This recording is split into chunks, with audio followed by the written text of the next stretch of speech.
Shalom, mes bien-aimés dans le Seigneur Jésus-Christ. Que la grâce et la paix du Seigneur vous soient accordées dans les noms glorieux de notre roi qui revient bientôt. Bien-aimés, nous allons continuer sur les enseignements que nous avons commencé sur les doctrines des démons au temps de la fin. Comme je le disais, que parmi les grands dangers qui guettent l'Église, parmi les grands dangers, la menace au sein de l'Église, c'est l'introduction des fausses doctrines.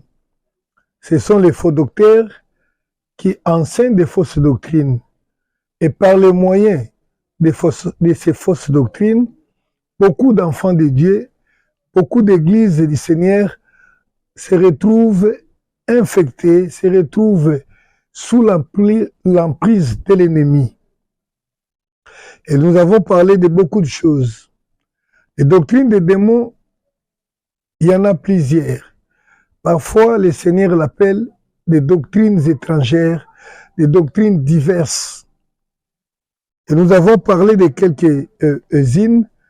Nous allons continuer pour parler de ces doctrines afin que l'homme de Dieu soit averti, afin que les enfants de Dieu comprennent que ce n'est pas une blague de prendre un quelconque enseignement parce qu'il est à la mode, parce qu'il est aujourd'hui enseigné, et vous l'amenez dans l'église, vous commencez à enseigner.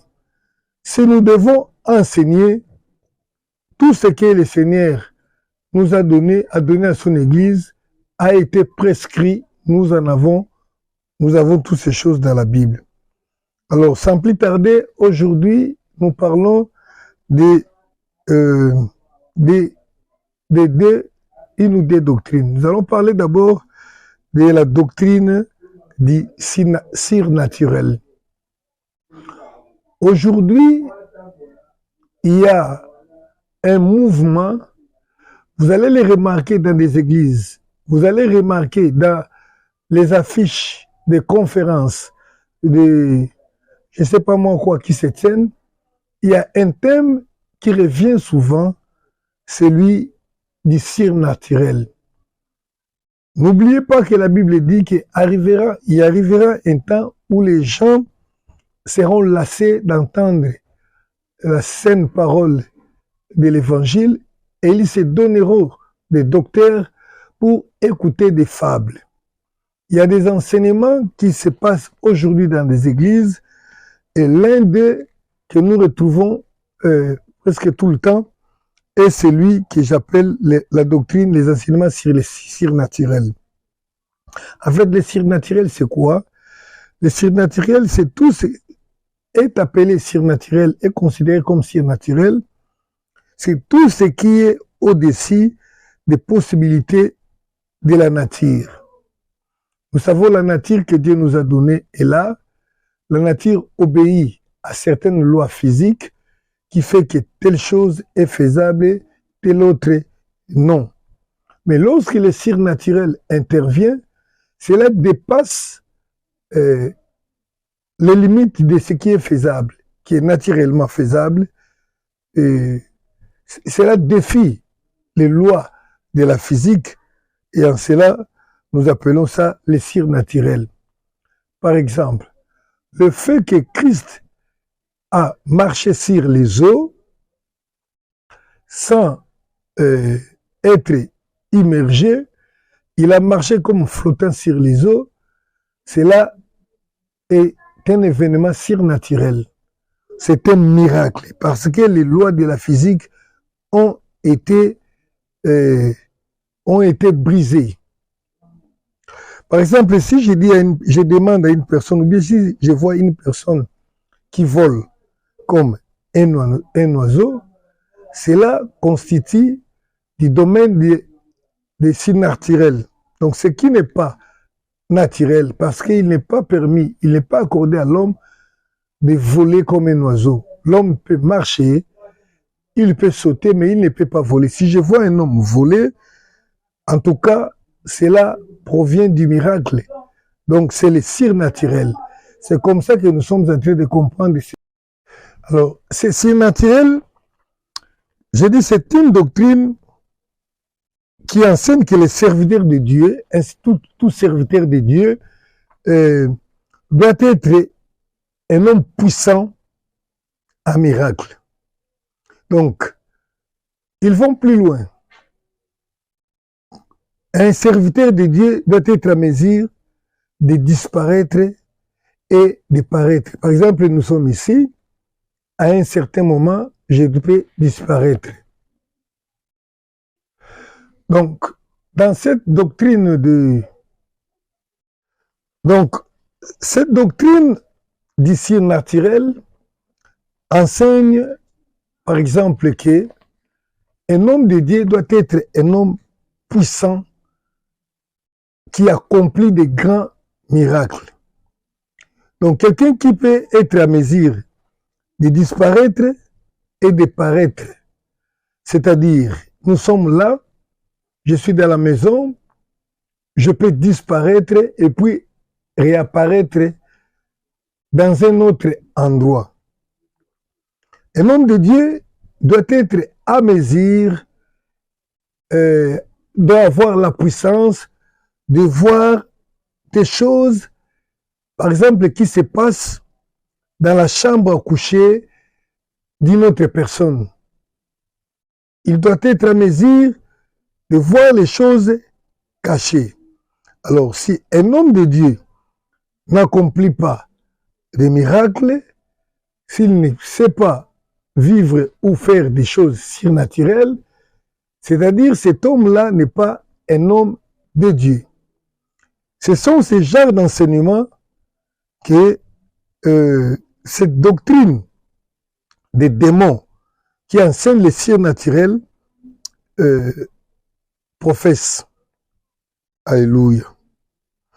Et cet enseignement du diable a pour but de pousser les disciples du Seigneur à rechercher la puissance, les miracles, à la place de chercher la sanctification ou la vie de la crainte de Dieu.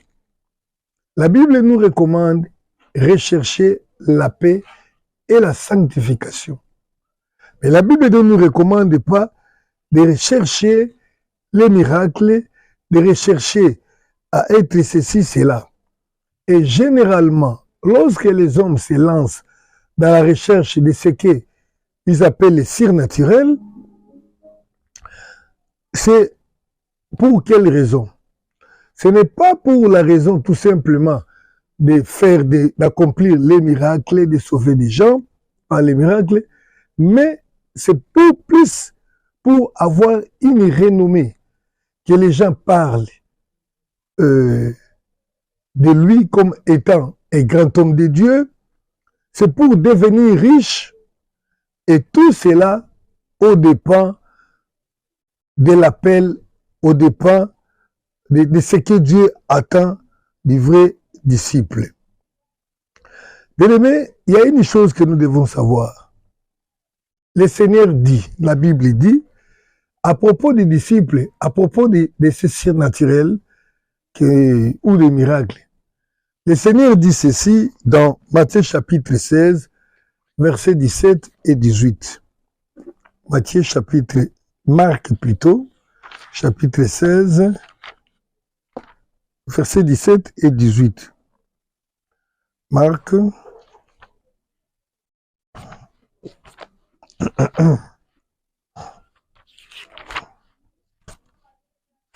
Voilà, Marc. La Bible montre déjà que Dieu a préparé pour ses enfants ce que les gens appellent la surnaturel. Voilà, j'ai dit Marc chapitre 16, versets 17 et 18.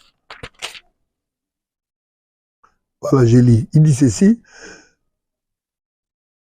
Voici les miracles qui accompagneront ceux qui auront crié.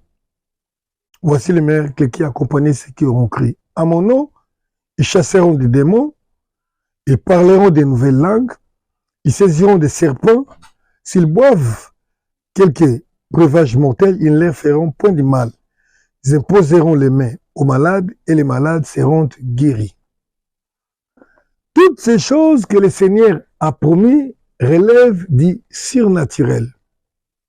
Vous savez, les mains de l'homme qu'on impose, qu'on met sur la tête d'une personne, en soi, n'a aucun pouvoir, n'a aucune réaction physique ou chimique à donner dans l'autre. Mais lorsqu'on impose les mains à une personne qui est malade et que la personne est guérie, cela relève aussi du surnaturel. Si nous lisons la Bible, écoutez-moi bien, bien-aimés, pour bien saisir cette nuance, parce que le diable n'invente pas vraiment, mais il ne prend que la parole de Dieu, il essaie de les falsifier pour séduire les enfants de Dieu. La Bible nous dit, le Seigneur dit, voici les miracles qui accompagneront ceux qui auront cru à mon nom. Le Seigneur a accordé les miracles. Et ces miracles-là, le Seigneur accorde non aux pasteurs, ni aux apôtres, je ne sais pas moi, aux prophètes ou à qui que ce soit. Mais le miracle est accordé à tous les enfants de Dieu, à tous ceux qui croient. Peu importe que tu sois, je ne sais pas moi, que tu sois apôtre, docteur ou qui que ce soit, mais le Seigneur accorde les miracles à tous. Or, qu'est-ce que nous vivons aujourd'hui? Vous allez entendre souvent un pasteur ou un homme de Dieu qui se vante d'être le détenteur de telle grâce de Dieu, que lui, il accomplit les miracles de guérison, il chasse les démons. Et il appelle même que les gens viennent pour vivre ces choses-là. Cependant, Dieu n'a pas dit ainsi, qu'il donnera la puissance de chasser les démons, accomplir les miracles à une seule personne. Et dans l'église, dans les églises, ce qui m'étonne également, que vous verrez les fidèles qui se réjouissent parce qu'ils ont un pasteur qui est puissant, qui chasse les démons, qui guérit les malades et qui a la puissance. Alors qu'ils devaient plutôt demander au pasteur pourquoi cela ne s'accomplit pas dans nous. Parce que le miracle est déjà accordé à toute personne qui croit. Il suffit de croire, déjà le Seigneur vous donne les miracles. Mais le problème c'est quoi? Les gens ne croient pas. Les gens ne marchent pas selon la volonté de Dieu et les gens ne marchent pas selon la volonté de Dieu.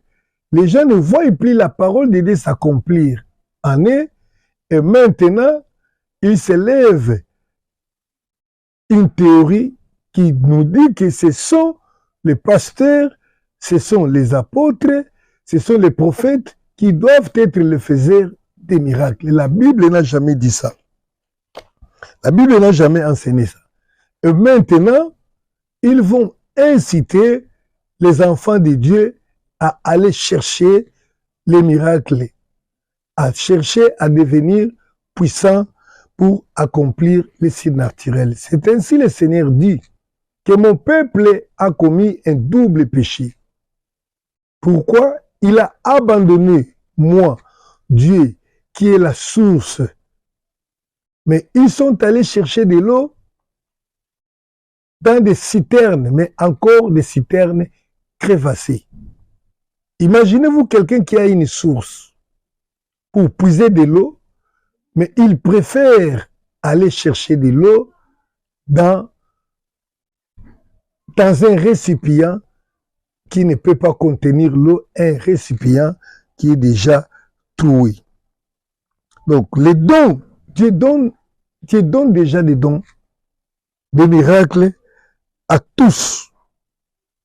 Tous ceux qui croient, qui marchent selon la volonté de Dieu, qui grandissent, qui quittent l'état des enfants, qui deviennent les fils de Dieu, Dieu leur accorde le pouvoir d'accomplir les miracles.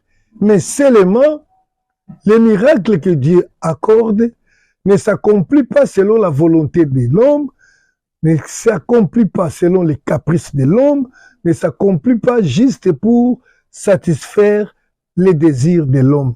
Non. Sinon, Christ aurait obéi au diable lorsqu'il lui demandait de sauter sur les temples, de se laisser tomber, car il est écrit que Dieu enverra ses anges pour les porter de peur que son pied ne heurte sur une pierre. Donc Christ pouvait le faire, mais il n'avait aucune utilité d'accomplir un miracle spectacle. Un miracle juste pour le plaisir des yeux. Dieu donne des miracles à ses enfants pour accomplir une telle mission, pour accomplir quelque chose. Mais cela n'est pas programmé pour l'homme. Les miracles programmés relèvent du spectacle que l'homme veut offrir aux gens pour qu'il soit pris, pour qu'il soit considéré comme un grand faiseur de miracles, ainsi qu'il soit aussi accepté comme un grand homme de Dieu. La Bible dit que Dieu donne aux uns les dons des miracles particuliers. Ce n'est pas tous qui sont faiseurs de miracles. Et d'ailleurs, la Bible dit, à certains, Dieu a donné les dons d'être apôtre, pasteur, à d'autres, il a donné les dons d'être miracle. Il ne faut pas être un pasteur pour accomplir des miracles. Et accomplir les miracles n'est pas synonyme d'être, n'est pas la certification d'être un homme de Dieu. On peut accomplir des miracles, cela ne certifie pas qu'on est un homme de Dieu. Parce que la Bible dit à propos de Jean-Baptiste. Jean-Baptiste n'a fait aucun miracle dans Jean chapitre 10, versets 41 et 42. La Bible dit que Jean-Baptiste, lui, n'a accompli aucun miracle. Cependant, il était reconnu comme Dieu, comme grand.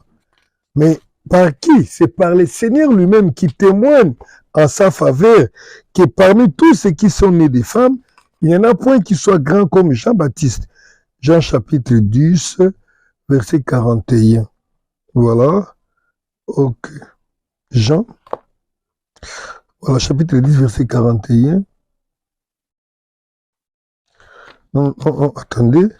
Voilà, je me suis trompé, j'essaie sur un autre chapitre. Voilà.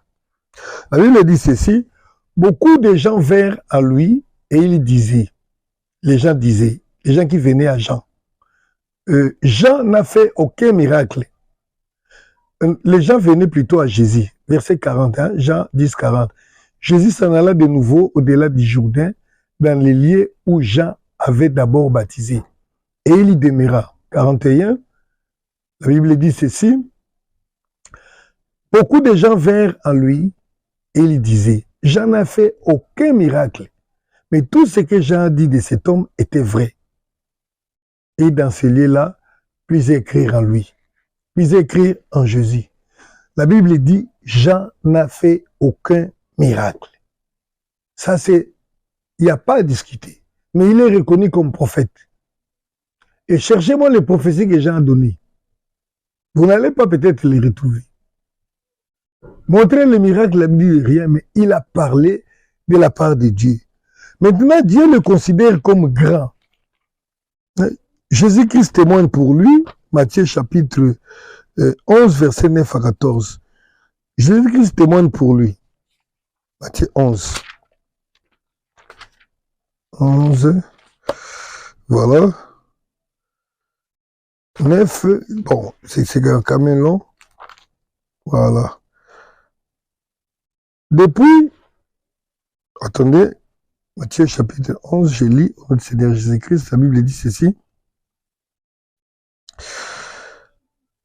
Voici, verset 9. Qu'êtes-vous donc allé voir? Jean 11, 9. Qu'êtes-vous donc allé voir? Un prophète, oui, vous dis-je, et plus qu'un prophète. Attendez bien. On demande, qu'est-ce que vous êtes allé voir? Alléluia. Un prophète. Christ dit, oui, vous dis-je, et plus qu'un prophète. Car celui dont il est écrit, voici je vois mon messager devant ta face pour préparer ton chemin. Devant toi, je vous l'ai dit, en vérité parmi ceux qui sont nés des femmes, il y en a point paru de plus grand que Jean-Baptiste. Cependant, le plus petit dans les royaumes des cieux est plus grand que lui. Jean-Baptiste, plus qu'un prophète. Donc si tu es un prophète, lui c'est un prophète plus. Si tu es un pasteur, c'est un pasteur plus. Mais la Bible dit qu'il n'a fait aucun miracle. Donc il y a un enseignement que le diable fait entrer dans l'église qui consiste à enseigner les surnaturels. Et naïfs que sont les enfants de Dieu, ils ne comprennent pas qu'on leur propose ce que déjà Dieu leur a donné. Et pourquoi on enseigne ces surnaturels? C'est pour amener aux gens à la recherche de miracles, à la recherche de la grandeur, à la recherche des richesses, à la recherche de la renommée.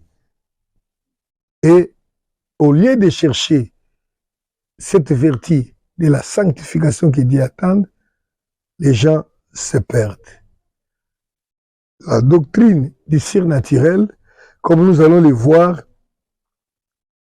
ça va aboutir à une autre doctrine, à un autre projet du diable. Et quand nous allons enseigner sur la doctrine des anges, vous allez comprendre pourquoi ils enseignent le surnaturel. Ils cherchent à élever les gens qui accomplissent des miracles pour dire que ce sont des grandes personnes, des grands hommes de Dieu. Vous savez, le fait que l'Église a adopté cette posture de considérer grand celui qui fait des miracles, cela a eu un impact dans l'Église parce que celui qui fait des miracles est grand, mais celui qui craint Dieu, celui qui souffre pour Dieu, n'est pas considéré comme grand. Et le diable sait, il amène aux gens à la recherche de cette grandeur au travers des miracles pour les prendre et enfin l'amener dans sa coupe. Il se prosterne devant lui. La doctrine du surnaturel, dans tous ses sens, parce que c'est toujours enseigné avec beaucoup de nuances, vous allez comprendre que cette doctrine ne vient pas de Dieu, car nous vivons déjà avec cela, avec ça que Dieu nous a accordé comme étant ceux qui croient. Donc tous les fidèles comme vous êtes là, quand vous n'avez jamais chassé les démons, comme vous n'avez jamais prié pour que les gens soient guéris, comprenez que, ou soit vous n'avez jamais compris ce que Dieu vous a accordé, mais ce n'est pas seulement votre pasteur. Le pasteur a cela, oui, c'est naturel parce que lui aussi a crié. Et toi aussi, tu dois te arriver à l'accomplir. Que le Seigneur nous bénisse. Et prochainement, nous allons parler de la doctrine des anges. Amen.